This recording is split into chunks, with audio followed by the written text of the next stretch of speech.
मी doctor Ayman Qadri हॉस्पिटलमध्ये consultant gynaecologist आणि sonologist आहे। इथे सगळे प्रकारचे स्त्रीरोग निदान होतात। एक खेड मोठं खेड हे कसं मोठं करता येईल, अधिक मोठं करता येईल आणि राज्यभरामध्ये आमचं सोलापूरचं नाव कसं करता येईल। या चादरचे कारखाने जगभरात प्रसिद्ध होते।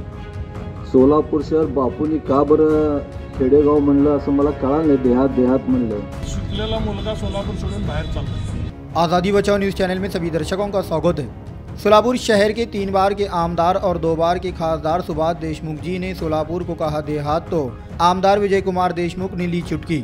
और माजी महापौर महेश कोटे ने तो सोलापुर से पुणे जाने वाले युवा 2 सालों में अपना घर बना सकते हैं, तो सोलापुर में 14,000 से अधिक महीने की पेमेंट नहीं मिलती।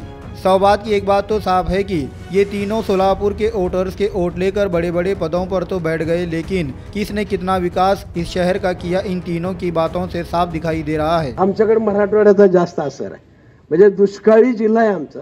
आणि म्हणून मला असं वाटतं की आपण जरा रेड्डी साहेबांना सांगितलं तर सोलापूर जिल्हा हे पालक घेतील आणि विशेष काहीतरी बीआयचं सुद्धा बीआयच्या तर्फे सोशल वर्क म्हणून, एक सामाजिक बांधिलकी म्हणून एक खेड मोठं खेड हे कसं मोठं करता येईल, अधिक मोठं करता येईल आणि राज्यभरामध्ये आमचं सोलापूरचं नाव कसं करता येईल।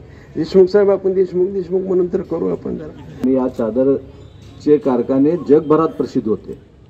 सोलापूर शहर बापूंनी का बरं खेडेगाव म्हणलं असं मला कळलं नाही। देहात म्हणलं मला असं कळत नाही बापूंना असं का म्हणून वाटलं, कारण बापू गेले 2दा खासदार होते, 3 टर्म झालं आमदार आहेत आणि या शहराचा विकास करणं हा आमच्या सगळ्या लोकप्रतिनिधीचं काम आहे, आपल्या सगळ्याला सोबत घेऊन, आणि त्यासाठी आम्ही सातत्यानं कटिबद्ध आहोत। मगाशी बोलताना सांगितलं की सोलापूर शहराचा विकास उद्योगधंद्यामध्ये होण्यासाठी असोसिएशन त्यांच्या बरोबर राहील।